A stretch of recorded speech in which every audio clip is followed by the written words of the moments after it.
E vamos a mais um episódio do Bola em Família. E hoje a gente vai tratar de um assunto bem legal, bem bacana, que são os apelidos no futebol. Vamos falar de apelidos mais antigos, jogadores que marcaram história no futebol pernambucano, uns mais recentes também. E eu vou contar a história que eu vivenciei de cavalo de índio. Por muitos anos eu prestei serviço à Federação Pernambucana de Futebol na função de delegado de campo. E em determinado jogo, Campeonato Pernambucano, categoria sub-13, lá no campo ali da Prefeitura de Jaboatão, na época num campo de terra, acontecia o Campeonato Pernambucano e o nome mais falado era Cavalo de Índio. Eu só via a turma gritando, Cavalo de Índio corre, Cavalo de Índio toca, Cavalo de Índio... E só dava Cavalo de Índio e evidentemente que despertou a curiosidade de saber por que ele era chamado de Cavalo de Índio. Eu perguntei a um dos companheiros dele lá de time e ele disse, deixa o senhor terminar o jogo, que o senhor vai ver por quê. E quando terminou o jogo, quem conhece esses times amadores, time de criança, quando termina o jogo, reúne logo o padrão, entrega ao professor, e quando Cavalo de Índio tirou a camisa, aí o menino que eu havia perguntado chegou para mim e fez, aí, por que é Cavalo de Índio? E aí eu fiquei sabendo porque era cavalo de índio, porque ele era cheio de pano branco, feito os cavalos de índio dos filmes de faroeste. Mas vamos lá agora falar de Silvio Tasso La Sálvia, Lenivaldo. Quem é Silvio Tasso La Sálvia? Pelo nome a turma não conhece não, muita gente conhece, mas muita gente não conhece. Agora pelo apelido... O apelido famoso Bita, um dos maiores jogadores que passaram pelos gramados pernambucanos em toda a vida. Era o Bita, irmão do ponta direita Nado, também eles fizeram a ala direita durante algum tempo na equipe do Náutico. Nado foi embora para o Vasco, depois Bita ficou por aqui, esteve no Santa Cruz, jogou também no Uruguai rapidamente. E por que Bita? Eles jogavam muita bola toda hora na praia, lá em Olinda, onde nasceram. E Bita ainda garoto, pulava muito. E aquela história, esse cara pula mais que uma cabrita, não sei o quê, vai cabrita. Aquela brincadeira, ele terminou como Brita, vai cabritinha, vai Bita, chega Bita. E ficou o apelido. E começou no Juvenil do Náutico, aproveitado por um treinador, o Alexandre Borges, estreou numa excursão do Náutico ao norte do país. O primeiro jogo dele foi em Manaus, e quando chegou, já chegou falando grosso como goleador. Foi artilheiro várias vezes no Campeonato Pernambucano, e ficou muito qualificado, muito falado, no célebre jogo em que o Náutico derrotou o Santos por 5-3 na Copa do Brasil, hoje Copa do Brasil, naquele tempo Taça Brasil. Naquele jogo, ele fez 4 gols, no célebre Gilmar. E Gilmar contou a várias pessoas na entrevista que Bita tinha sido o único jogador que fez 4 gols neles, agora numa só partida. Interessante é que esse último gol que ele fez, o jogo já estava no fim, com aquela história, os jogadores ficaram gritando, juiz, terminou o jogo, olha a hora, tudo. Ivan soltou uma bola para Bita, e Bita saiu empenhando com ele e disse, negão, ela sem querer, o jogo já terminou. Então a Bita resolveu dar um chutão para se livrar da bola. A bola bateu no peito de Gilmar e entrou. Foi o maior frango, um dos maiores que Gilmar levou. E Pelé foi lá dentro, pegou a bola, aí passou pelo jogador do Náutico, o Ivan, que já curtiu, disse, esse goleiro está acabando com o time da gente. Agora, esse goleiro que estava acabando com o time da gente tinha sido bicampeão mundial com a seleção brasileira, né, 58 e 62, e bicampeão mundial de clubes pelo Santos, em cima do Benfica, em cima do Milan também. Então tem esse detalhe. Ainda sobre Bita, nesse jogo, as malandragens de Duca, quem trabalhou com o técnico Duca conhece ele, era cheio de coisinha, de invencionistas. Então ele mandou o célebre Gilson Cegonha, que era um quarto zagueiro da equipe do Náutico, entrar com a camisa número 8, a camisa de Bita, e Bita entrou com a de 5, que era de Cegonha. Naquele tempo o Náutico ainda era um time meio desconhecido, jogador não conhece bem não. Então, ele estava todo mundo de olho no 8 do Náutico. Mas essa malandragem durou pouco tempo, porque todo mundo viu logo que o Tampa não era Gilson Cegonha, não era o 8, não, era o 5. E Bita, olha, Gilson Cegonha, outro apelido aí, engraçado. E Bita também ficou conhecido como o Homem do Rifle. Foi um apelido dado pelo jornalista Aramis Trindade. O Homem do Rifle era um seriado que tinha na televisão, e esse Homem do Rifle matava tudo que era bandido que aparecia todo. E Bita era um jogador que ele fazia gols tanto de esquerda como de direita, para todo lado. E foi mais de uma vez lembrado por Pelé, quando Pelé era entrevistado sobre qual tinham sido os times mais fortes que ele tinha enfrentado. Ele citava que era o Cruzeiro de Tostão, o Palmeiras de Ademir da Guia e o Náutico de Bita. Já que a gente falou em Tostão, craque Tostão, tricampeão mundial em 1970, por que Tostão? Tostão, ele começou, foi um craque, brilhou intensamente no Cruzeiro e foi uma das peças valiosíssimas, de maior importância para o Brasil ter sido campeão do mundo pela terceira vez em 1970 no México. Ele foi muito importante. Era aquele jogador que chegava junto, desaparecia com a bola, quando menos ele dava um toque sutil. Mas ele começou lá na terra dele, Belo Horizonte, em Minas Gerais, como jogando futebol de salão. Só que os caras já meio marmanjos, e ele pequeno, aquela coisinha, aquele graveto, pequenininho jogando meio. E Tostão era o valor mais baixo da moeda brasileira na época. Um tostão, 2 tostões, 3 tostões, todo. E como ele era muito franzino, muito pequeno mesmo, esse tostão tinha muito esse. Aí ficou como Tostão a vida inteira. E hoje ainda continua ligado ao futebol como cronista esportivo, né? Ele tem uma crônica excelente no jornal Folha de São Paulo. Gilson Cegonha, a gente falou dele, e Gilson Pé de Pombo, de Bombo. Jogaram juntos. Eles foram contemporâneos, veja só, um jogava no Sport, Gilson Pé de Bombo, na realidade Gilson Santos, e Gilson Cegonha, que era Gilson Costa. E teve um momento que Gilson Cegonha jogou no Sport, depois voltou para o Náutico, e Gilson Santos, o Gilson Pé de Bombo, jogou também no Náutico. Gilson Pé de Bombo, porque ele era um cara meio assim, forte, e tinha uma bomba também nos pés. Tinha um pé grande, e o pessoal comparava com aquele bastão que o tocador de bombo numa orquestra, numa banda de música toca. Ele, às vezes, e quando a banda tá parada, no seu negócio, o cara fica movimentando com o pé. E era aquele chamava o birungo, né?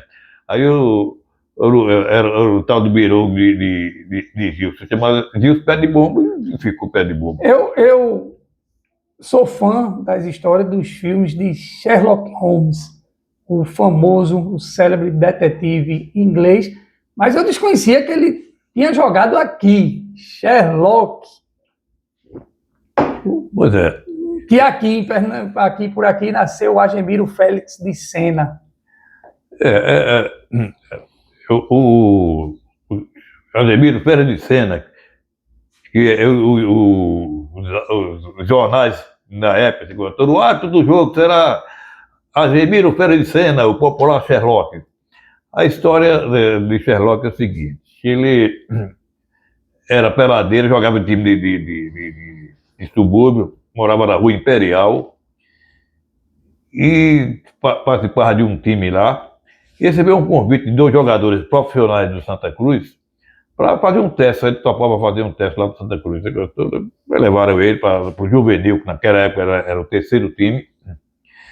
E ocorre que chegou na hora no dia do treino, teste, ele era no time que onde ele jogava, em Pelada, time de subúrbio, ele era ponta direita, mas faltou o zagueiro, estava doente, qualquer coisa do motivo. Ele botaram ele para quebrar o galho. E ele ficou eternamente como zagueiro. Passou para o time principal como zagueiro. Foi campeão Santa Cruz foi campeão pela primeira vez em 31. Ele era titular 31, 32 e 33. Ele foi campeão pelo Santa Cruz. E passou algum tempo jogando, mas a vocação dele era para ser árbitro. Tanto que ele foi na época dele, foi o primeiro pernambucano a ser juiz da FIFA. E na época, ele era muito solicitado para apitar decisões pelo Brasil inteiro, decisão paulista, decisão do Rio de Janeiro, Pará, Ceará, por toda parte. Ele era muito respeitado e muito conhecido. E ele levava a sério o apelido, né? Ele teve seu dia de detetive, né? Pois é.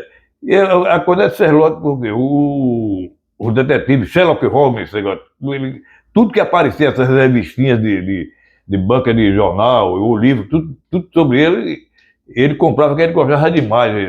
E na escola, ele sempre estava contando aos colegas, na hora do recreio, as aventuras de Sherlock Holmes, isso assim. E certo dia, na sala de aula, uma aluna deu por desaparecido no sanduíche, por lanche, né? E aquele aperreio, quem foi, alguém tirou. E Sherlock começou a investigar, começou a levar à prática a sua mania de leitura. Foi quando descobriu que um dos alunos estava com as manchas de tinta verde na ponta dos dedos. Aí ele raciocinou. A menina do lanche é a única que leva no tinteiro tinta verde para escrever. Naquele tempo levava o tinteiro, tudo. Aí ele foi facilmente descobrir o negócio todo. Aí ganhou o apelido de Sherlock Holmes e ficou com a menina. Morreu até o fim, sendo tratado por Sherlock. Ninguém tratava ele. Agemiro, às vezes, é por brincadeira, mas o nome dele era Sherlock mesmo. E um raio bateu 2 vezes lá na General Severiano, né? Garrincha, né? O nosso Mané Garrincha, o célebre Mané Garrincha, que o apelido é em função de um pássaro, né? Mané Garrincha, inclusive tem relação com os índios aqui de... os índios Funiô, aqui de Águas Belas. De Águas Belas. Pelos tios, o pai, todo, o avô, ele a descendência dele. Ele é nascido no Rio de Janeiro, mas a família era Funiô. Tanto que as pessoas, porque você olhava assim, pessoalmente, Garrincha, ele tinha um traçado mesmo um pouco diferente. Eu já vi várias fotos dele com gaiola, né? Ele tem uma relação com os passarinhos. Com os passarinhos, todo. Aí ele chamava com ele o passarinheiro, todo. E tinha esse pássaro, Garrincha. Algumas chamavam Garruncho, outros Garrincha, mas era mais conhecido como Garrincha. E por isso ele recebeu o apelido de Garrincha. Então, mas consagrou-se. Tem muita coisa da história dele que não queria que ele jogasse. Chegou um aleijado aqui para jogar, tal, chegou a dizer. Mas ele acabou com tudo, mostrando futebol. E em 1958, Garrincha saiu para disputar a Copa do Mundo E João Saldanha era o técnico do Botafogo. Ficou. E tinha um rapaz que tinha vindo do Maranhão para tentar a sorte. Da cidade de Rosário, no de Maranhão. Rosário, descoberto por um olheiro do Botafogo. Fica todo para ir para o juvenil, cara. E passou a treinar no time principal no lugar de Garrincha, porque Garrincha estava fora, estava na seleção, se todo para fazer número, completar o time. Como era ponta direita, ocorre que o cara agradou em cheio e ficou. E além do mais, ele tinha puxava por uma perna um pouco com um defeito de Garrincha. Aí passou a ser chamado de Garrinchinha e ficou. Jogou aqui no Sport também, numa época que o Sport tinha 3 paraenses: Pelezinho, Gojoba e Garrinchinha. Eu me lembrei aqui de alguns nomes que eu acompanhei, que vi jogar. Cafezinho, que depois foi pro Bangu, quebrou um cacete lá, brigou com o Romário. Bizu, o grande ídolo da torcida do Náutico. Birubiru, saiu do Sport para fazer o nome dele lá no Corinthians. Ultimamente, Cook é um nome, não é um nome comum. Hoje, no time do Santa Cruz, tem Favela.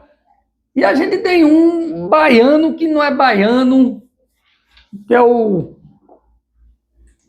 jogou nos 3 times de Pernambuco, nos 3 grandes times, Náutico, Sport, Santa Cruz, e também no Central. A gente está falando de Valberci José Margon, baiano. Vamos baiano. Na história de baiano é o seguinte: ele não tem nada, muita gente na Bahia, é que ele é nascido no Espírito Santo, e aquela história, ele era magrinho, raquítico, meio amarelo, e vem aquela história do preconceito com o nordestino, né? Aí, lá naquela área, todo nordestino é baiano. Aí você marca com ele, mas esse cara parece um baiano, jogador, né? Tudo magro, jogador, acha que o cara passa fome, né? Aí começaram a chamar baiano e ficou baiano, né? Quando o baiano chegou aqui, não era baiano, era capixaba, né? O primeiro time dele foi o Santa Cruz, em 1980, jogou no Náutico, que ele teve a grande fase da carreira dele, foi artilheiro 2 vezes. Chuteira de ouro, artilheiro nacional, 40 gols, todo. E jogou ainda no Sport e jogou no Central. E continua ligado a Pernambuco. Vez por outra, de férias, ele aparece por aqui, visitar os amigos. Ele é um cara simples, nunca foi esnobar. E que tem uma vidraçaria lá no Espírito Santo, continua com o negócio. Eu não sei se tem outras coisas. E sempre ele fala de Pernambuco. Foi aqui o sucesso dele no futebol. Um apelido mais recente que ninguém vai esquecer, que eu acho que a princípio todo mundo estranhou, mas a figura dele carismática acabou conquistando não só os torcedores das camisas que ele vestiu, né? Flávio Caçarrato, né? Caçarrato. Aí eu me lembrei de Roberto Cavalo, que foi treinador do Náutico. Aí tem Paulo Henrique Ganso, a turma dos animais. Aí ainda tem Adriano Gabiru, que marcou o gol do título mundial do Internacional. Tem uma turma aí que é interessante que esses apelidos, às vezes um gaiato solta e fica mesmo, não sai mais, né?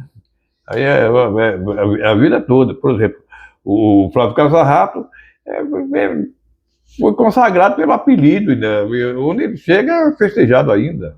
Exatamente. E eu nunca tinha ouvido falar, e estou conhecendo a história dele agora, com esse nosso bate-papo, é o goleiro lá que a história dele dos filmes, né, de Bang Bang, Arricarei. Arricarei.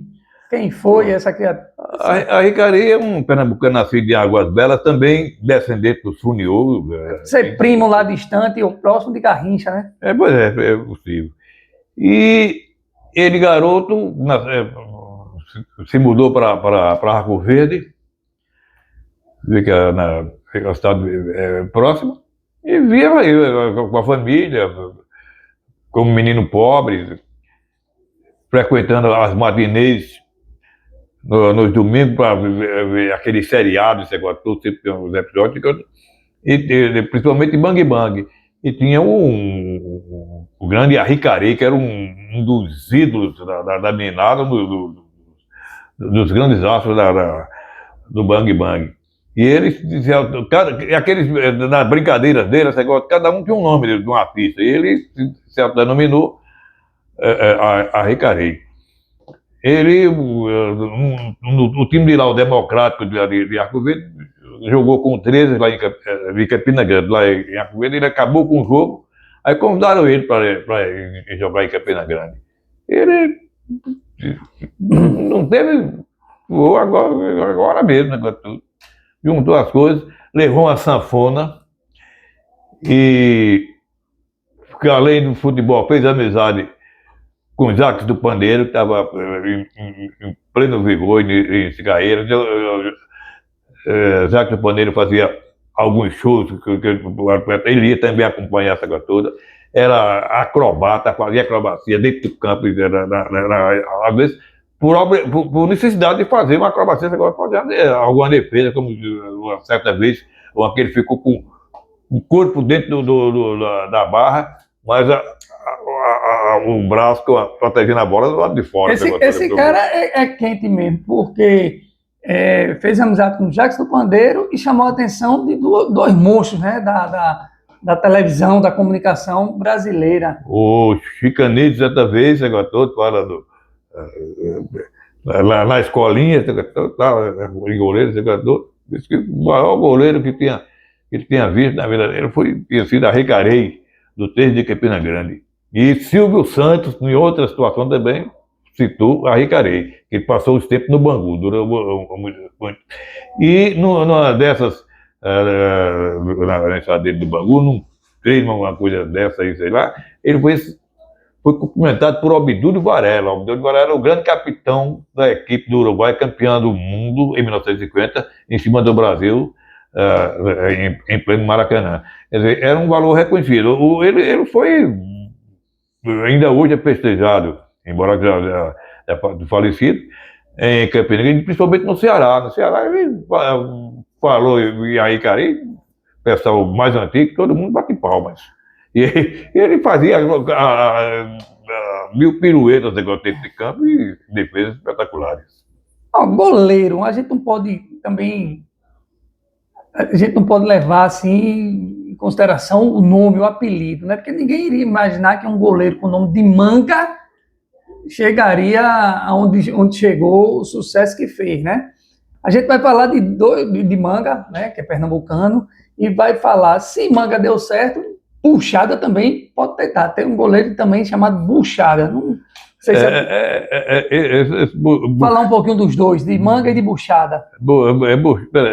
Buchada, que era Gustavo era israelita, da comunidade, do colégio israelita. O nome dele é um judeu, né? Ele era judeu. Samuel Buscatsky, alguma coisa assim. Sim, aí o pessoal chamava Buchada, porque ninguém conseguia. Buchatsky. Então vem do Buchada dele, vem do Buchatsky. O nome é Buchatsky. Eu já pensei que ele estava fora de forma, mas não, é por causa a turma traduziu Buchatsky para Buchada. Era para Buchada.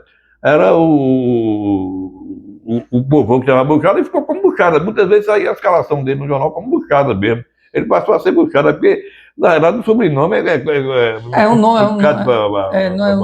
nome fácil. Isso é para quebrar o narrador, né? Ele jogou no Israelita, depois no clube Israelita, depois jogou no Sport também, né? Passou a temporada que ele foi cuidar das coisas, não era. Manga, será que a gente precisa falar? Manga é conhecido demais, né? Mas fala um pouquinho só de Manga, e a gente vai falar também de. Acabamos de sair do carnaval, né? Quem foi Haroldo Fatia? Você viu? Manga jogava no time dos Coelhos, do bairro dos Coelhos, ali junto onde fica o IMIP e tal. E eles moravam lá, a família toda, e Manga tinha um muro assim que tinha uma área, essa casa de manga, esse negócio todo, e o pessoal pulava lá, e manga muito alto, esse negócio todo, para tirar a manga, ficou manga o apelido. E Manga, a história dele é interessante. Ele era juvenil no esporte, estava começando a aparecer no aspirante, o esporte excursionou a Europa, e logo na estreia em Portugal, o goleiro Oswaldo Bariza se machucou.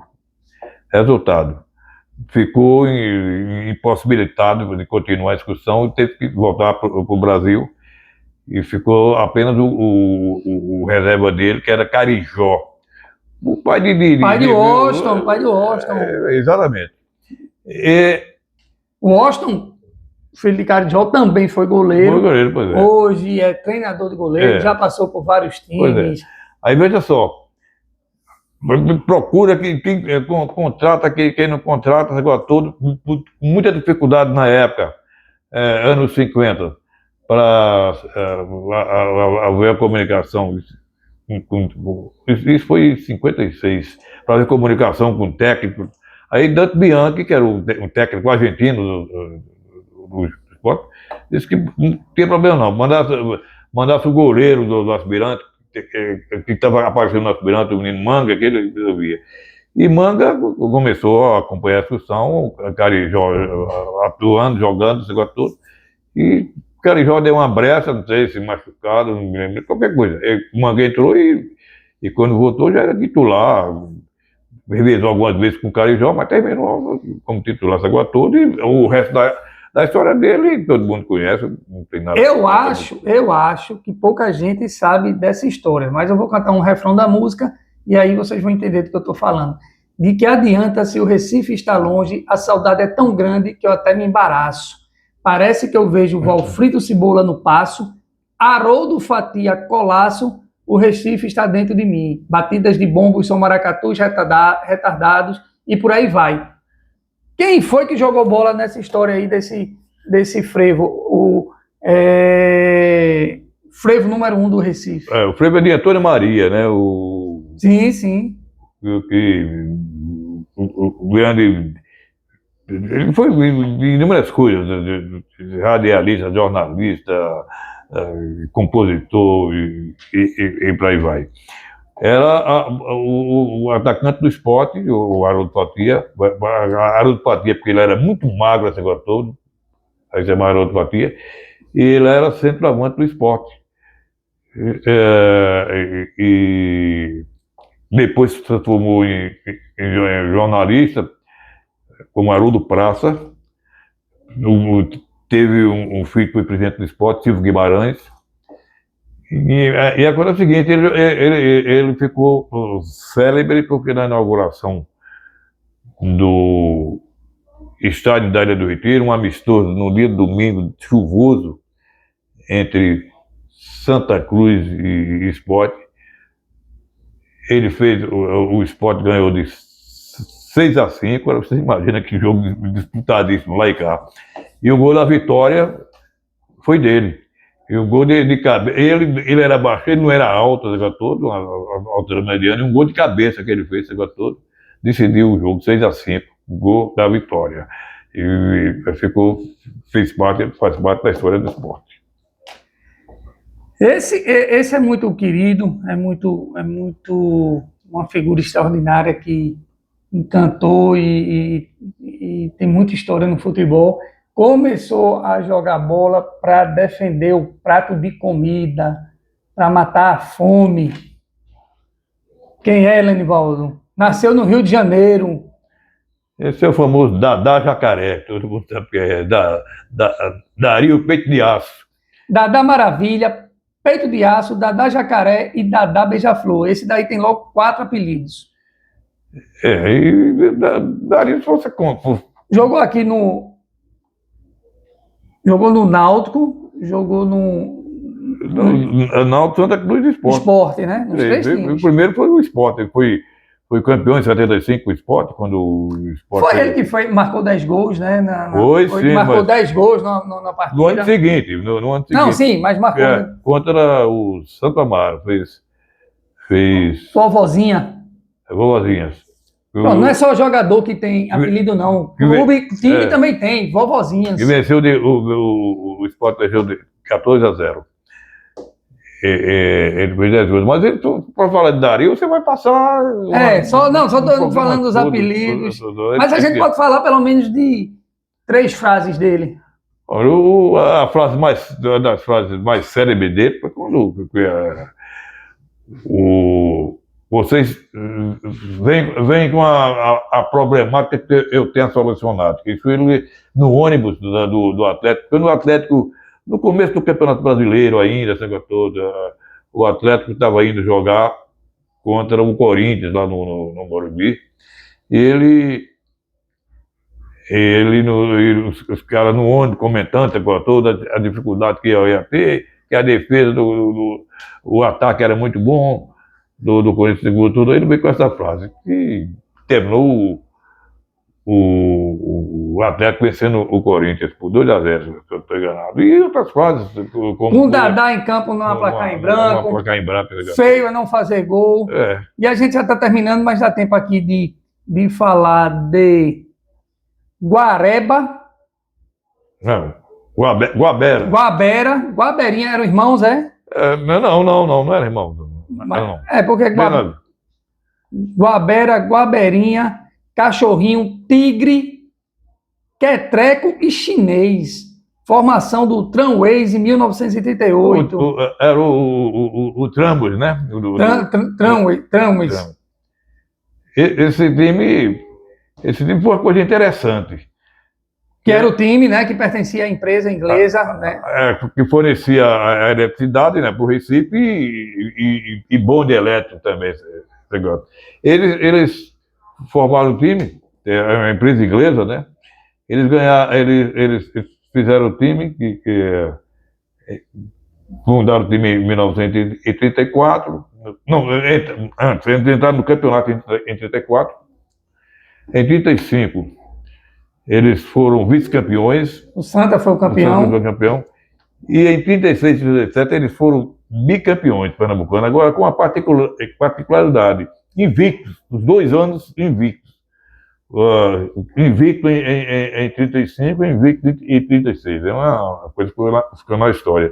E teve alguns jogadores, como o Guaberinha. Guaberinha era outra história. Tem inúmeras coisas envolvendo. E para encerrar, a gente vai falar do cearense, lá de Fortaleza, Valdir, acho que é Valdir que se pronuncia, Bezerra de Lima, passou por aqui pelo Sport, foi campeão em 2003 pelo Sport, mas teve um BO com o Renato Gaúcho. Lembra aí, Lenivaldo? Quem é essa figura? Valdir Papel. Era um jogador muito irregular, essa coisa toda, perdia gol toda, mas era batalhador. Aí ele teve um lance lá com o Léo Moura. Eu assisti esse jogo, acompanhei, que ele era um jogo decisivo e ele fez uma falta totalmente desnecessária, foi expulso, prejudicou o time e o treinador era Renato Gaúcho, que deu um empurrão nele. Na escada da descida do túnel, tudo, Maracanã. E assim a gente contou algumas histórias legais e falar de apelido. Aí outros episódios a gente volta a tocar nesse assunto, mas já pelo menos ficou com gostinho de quero mais pra mim. E aí? Tem por aí outros apelidos, outros episódios, outras histórias. Tem muitas histórias para serem contadas, tanto do passado como da atualidade, né? Futebol é uma rotativa, né? Está sempre mudando, né? Então, vamos já aguardar a próxima história, o próximo episódio. Até lá.